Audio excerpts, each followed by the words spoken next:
Is underway in Connecticut. Polls in that state open at 6 o'clock this morning. There are all kinds of races on the ballots there, including a very close contest between incumbent Governor Daniel Malloy and Republican Tom Foley. The poll from Quinnipiac University yesterday has it kind of a neck-and-neck race.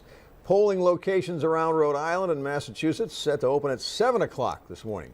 Susie Steimel is outside of Hope High School. It's a Providence polling location. And Susie, you have a look at what we all need to know to vote today.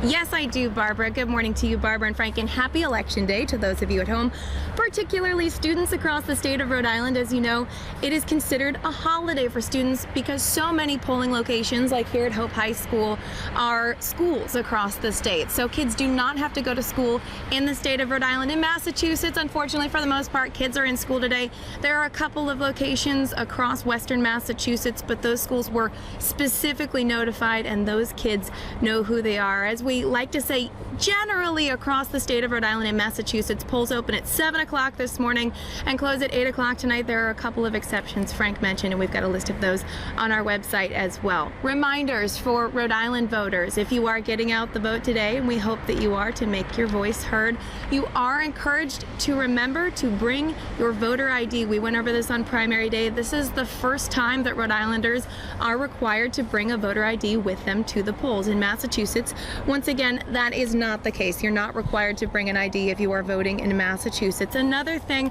that the Rhode Island Board of Elections specifically asked us to remind people is, if you don't need to, don't bring your cell phone into the polls. And if you do, keep it in your purse or in your pocket. They want to discourage people from taking any pictures. Of course, keeping voting as private as possible, but people are taking pictures so frequently, they wanted us to put out that reminder today.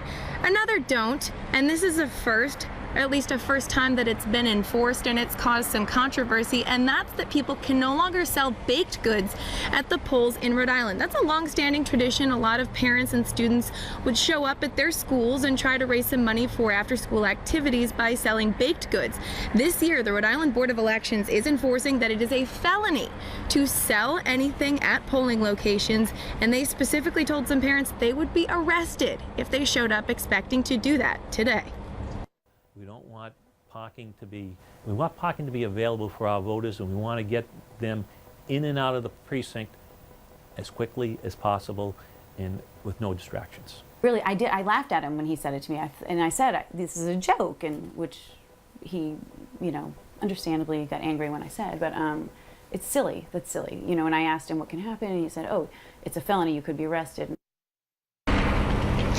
Any additional voting information that you may need can be found on our website on turnto10.com, including where you should go to vote depending on where you live. We've got a link to the Secretary of State's website that gives you all of that information. We'll also be covering voting live throughout the day here on NBC 10 and have updates on our website and social media. Our website, of course, is turnto10.com.